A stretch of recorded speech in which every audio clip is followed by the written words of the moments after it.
Soon we will come ashore, and I will return Richard to his home kingdom and rescue Isabella from... Oh, God, I do not feel good. Is there a name for when you throw it through your nose? Oh, please, try and keep it together. We're almost there. And it's called snarfing. Sing me the song, Gallivant. It's the only thing that'll make me feel better. If I sing you the song, will you shut up? Way back in days of old, there was a legend... Oh, do it for real. About a hero known as Gallivant. Sorry to interrupt. It's a very catchy tune and all that, but there's only so many times you can hear it. Don't know if you noticed, but 4 pirates walked the plank last week. Middle of the ocean. Just walked right off. What I'm saying is, we're gonna have to kill you if you sing the freaking song. What? It didn't win an Emmy. Now it's time to move along. But winter's not just coming. And it came. And then it went. Now it's back with this year's least expected big event. You mean?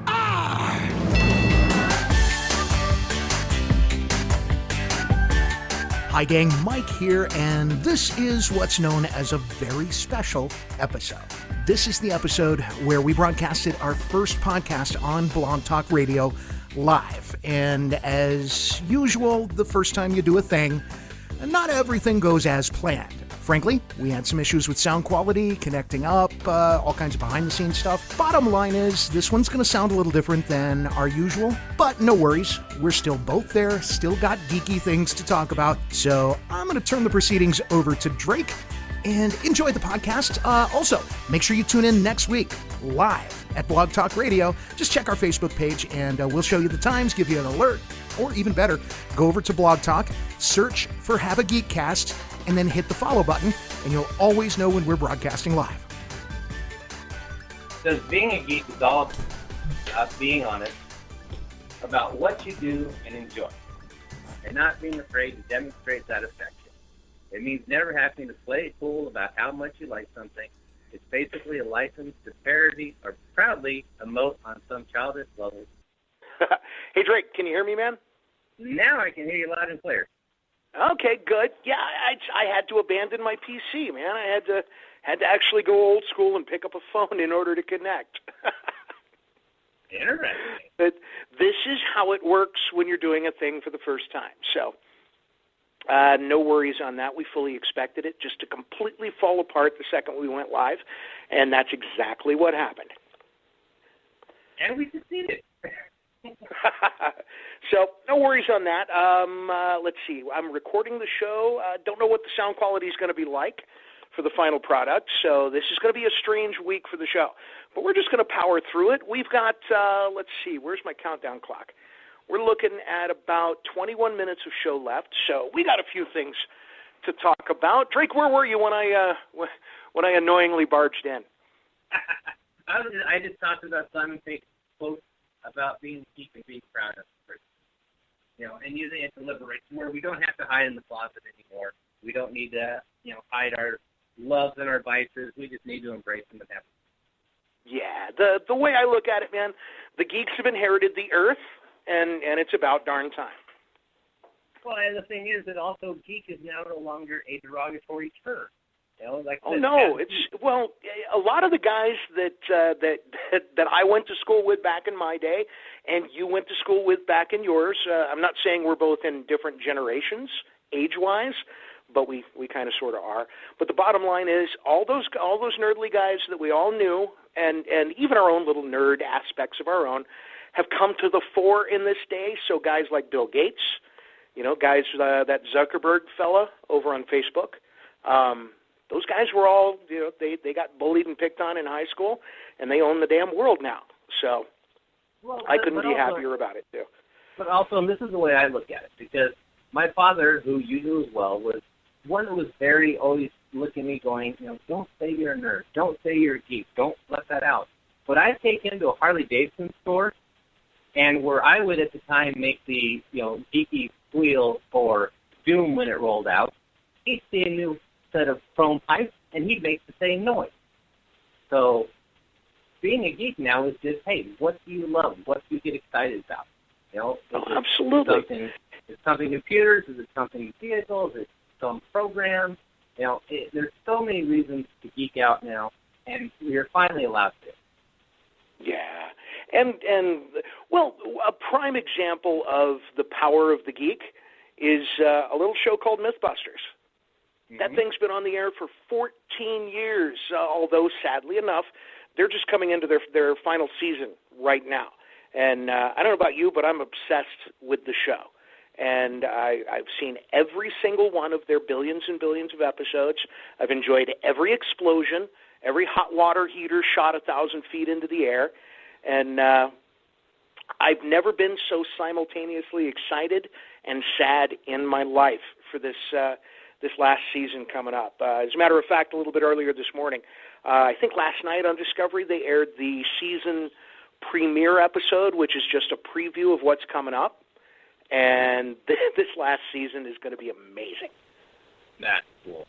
That's cool. No, Mythbusters is fun. And it also took, I like how they took just the questions that we've all asked, urban myth is what they started with, and, fact or fiction them. So, it's going to be weird not having that around. True enough, but you know what? All the old episodes are up on Netflix. I think Amazon is going to lay hands on them too, so they're going to be out there streaming. And if you're a geek mom and dad and you haven't shown your kids Mythbusters, do that.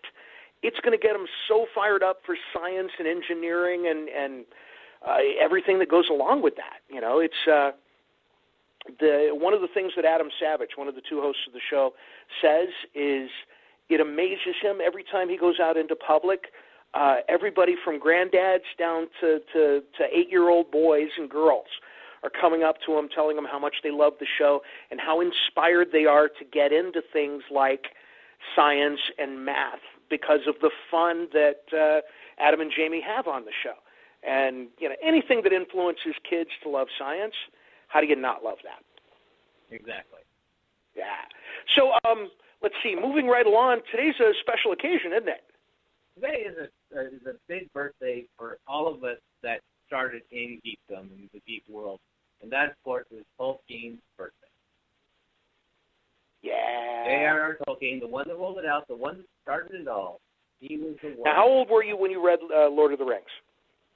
Actually, I started with The Hobbit, and that was back in, oh, Lordy, I was in 9th grade, so we're talking, I was supposed to read it in 7th grade, and I didn't, and, botched that test, which I kicked myself for. But 9th grade was when I actually picked it up to read it to enjoy it. Lordy, we're talking 86, so I was maybe 13, 14. Okay. I didn't get to the books first. It was there's an animator from the 70s called Ralph Bakshi, and he did that movie. I don't know if you've seen it. You can still find it out there.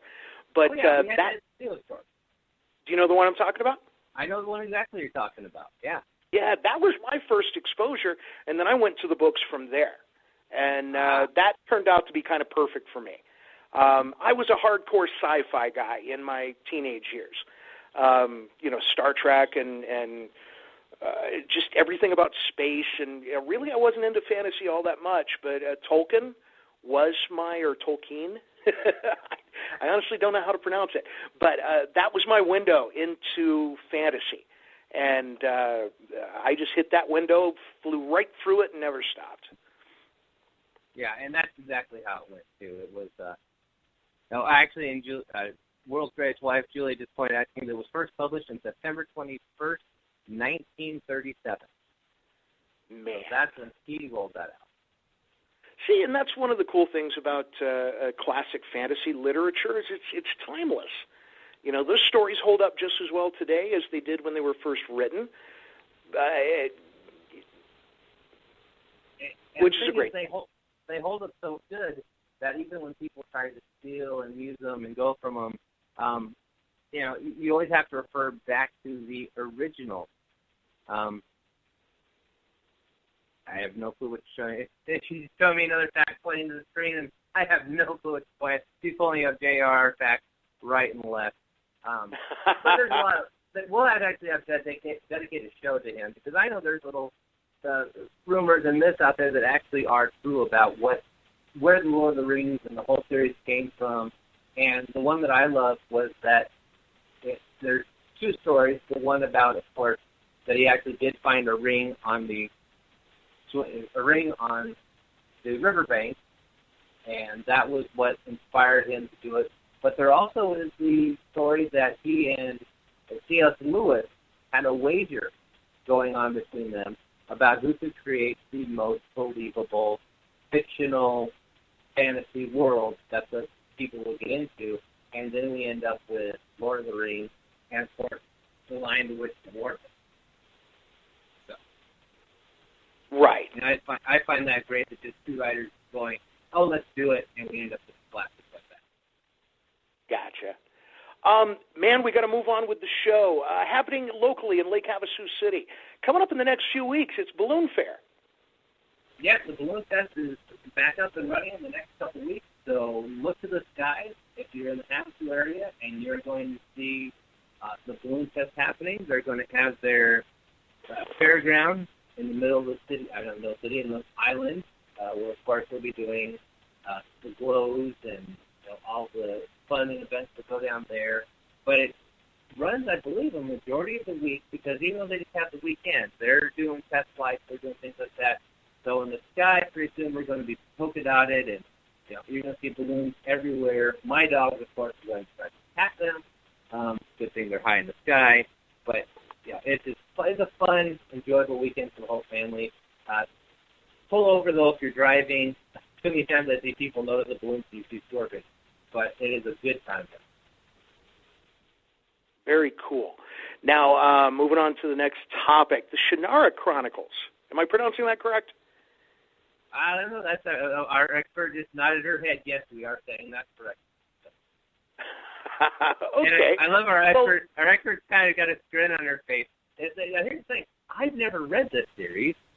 I've always looked at it. I've always looked at the books and gone, yeah, one day it's on my shelf. Maybe I'll get to read it. But my wife actually has just devoured the series. So I think now, sir, we need to kick it to her, and we can ask her just what exactly is MTV, which is why I find it amazing it's thrown out also. What is MTV going to throw us?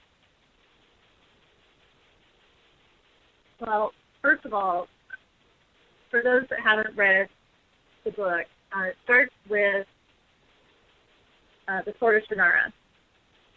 It's been critically acclaimed, it's been critically panned, but the most important aspect of this, if you like Tolkien's books, if you like The Hobbit, if you like the Lord of the Rings series, you will like these books. The reason why is his very first book, The Sword of Shannara, was based a lot on the Lord of the Rings series. The first book that he released, The Sword of Shannara, was released in 1976. But the MTV series is actually starting with the second book, which is The Elfstones of Shannara. And the reason for that is because the very first book has massive battle scenes that rage across a large landscape, and it would take a full movie production to really do it justice. So focusing on a smaller screen with the series that MTV is doing, what you're going to see is a large epic battle to end the season, but you'll also see a story of bravery, of adventure. I don't want to give too much away because it's a great book. But basically, the synopsis of it is the world as we know it has been destroyed through what they call the Great War. Brooks basically hints that there's been a thermonuclear war, and all science and technology as we know it is destroyed. Okay. So this is set at 2,000 plus years in the future after that event. Got it. So the magic has come back to the land, and as with anything that creates power, those that had passed lessons down from the Great War have warned against any power of any kind. So with magic reemerging and this power being thrown around, people are skeptical and scared of it. But you also see a lot of the basic races that we come to know of, but these are the dwarves, the men or humans, trolls, and the elves have returned to the land. So you have this epic adventure where evil is sealed behind what they call the forbidding, and it's held in place by a magical tree called the Elfrize. And the Elfrize magic is failing. The tree is dying. So Will Ohmsford, who's the main character, goes on a quest. He is the holder of the magical elf stone, and he is charged with protecting the Elfrize chosen disciple that will save the world from the forbidding crashing and releasing a flood of evil, the likes of which haven't seen for 2,000 years. There you go. Wow. So when is MTV going to toss this up so we can see it? I believe it starts the 16th of January. Okay. So like a lot of the stuff that we're watching, especially Arrow, Flash, Legends of Tomorrow, even Agents of S.H.I.E.L.D. and Agent Carter, just add the Chronicles of Shannara or the Shannara Chronicles. Which is it? I keep getting it wrong. The Chronicles of Shannara. Okay. Add that to the list of shows that the Hava-Geek-Cast is watching, and we're going to keep our listeners up on it. Speaking of listeners, we have one.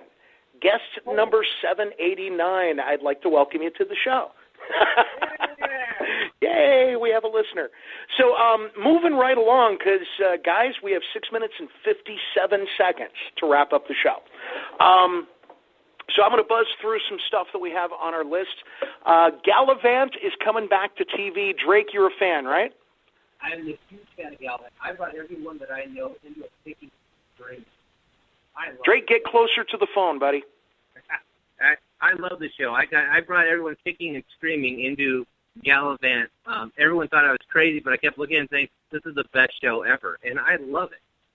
So nice. Yeah.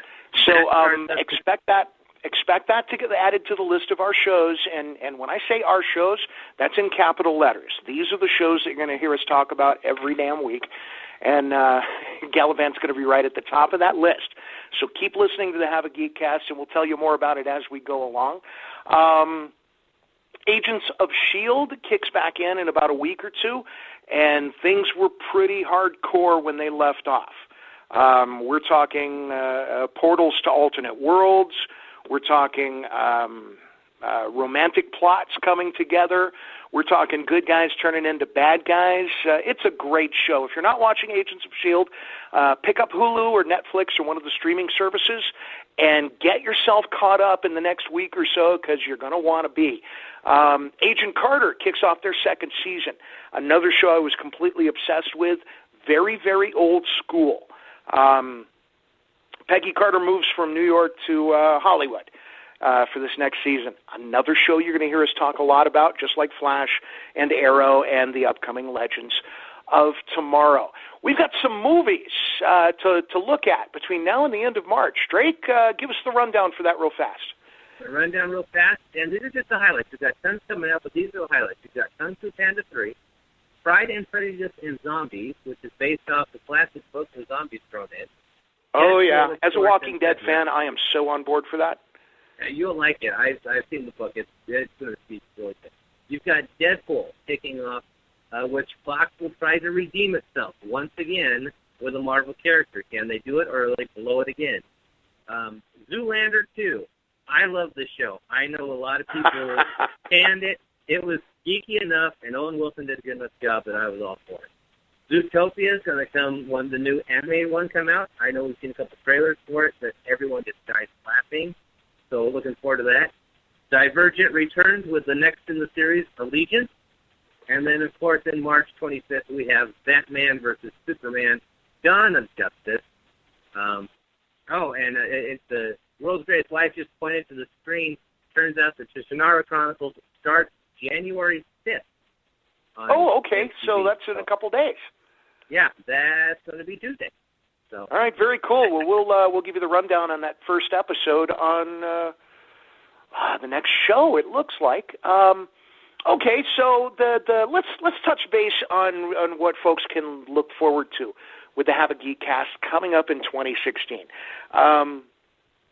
Obviously, we're going to be obsessed with our shows, and you're going to hear a lot about them. But we want to know what you're obsessed with. And now, Drake, tell the folks where on Facebook they can go to touch base with us. To touch base with us on Facebook, all you need to do is go to facebook.com/Hava-Geek-Cast, and there's no dashes in it. It's just Hava-Geek-Cast. You can also find us on Twitter, of course, at Hava-Geek-Cast. There you go. And you can listen to pretty much everything that we talk about on the shows here at Blog Talk Radio every single week. You'll get a chance to read a lot of the stuff and get into a lot more detail. Just scroll down on Facebook. But in the works, and I'm hoping by the next show, we're going to have a website portal where you'll be able to go and see and hear about everything related to the Hava-Geek-Cast. So we got a lot of stuff in development. The key is, and really the idea that I want to put forth right now is you guys, the listener, is as much a part of this show as Drake and I and Julia. We want to know what you want to know about, and we'll do the research and we'll give you the information. You know, right now we're just talking about stuff that we love because we know you love it too. It's a universal geek kind of a thing. But we're focusing on the local geek scene, and we want to expand that beyond Lake Havasu City. We're talking about Havasu a lot because that's where Drake and Julia are, and they've got their fingers into the geek community very firmly, don't you? Yeah. Oh, yes. I got a death grip on it. Very good. So if we've got listeners in Bullhead City who know geeky things that are happening in the area, let us know about it, and we'll tell everybody. Same goes for Kingman. If you're a Kingman listener to the show and you know of geeky things going on, pass the word on to us, and we'll make sure we pass the word on to just about everybody we know through this show. Not only the tri-state, but the entire world. Matter of fact, I want folks in Beijing to know what's going on next week in Lake Havasu City. We have those listeners in Beijing, too. We actually have 6 of them. So. Yeah, I know. That's the nice thing about the Internet. You know, we're talking to the tri-state, but, man, if you're in England and you want to listen in, we'll talk to you, too. Let us know who you are and where you're at. And we're coming down to the last minute of the show, Drake. You got anything else before we bail out? You know, hey, we're going to be covering stuff for Extra Life because I'll be running around here pretty soon. Everything we can get our hands on that you're going to geek about, we're going to talk about. Very good. All right, Drake, man. Then we're going to wrap it up and call it a show, and make sure you tune in next week to Hava-Geek-Cast because we're going to be talking about the first episode of Shannara, as well as a lot of information on Flash coming up and Legends of Tomorrow. First show, Galvan. Don't leave Galvan out. All of this and more on the Hava-Geek-Cast. So, everybody, have a geek week. Have a geek week. Take care.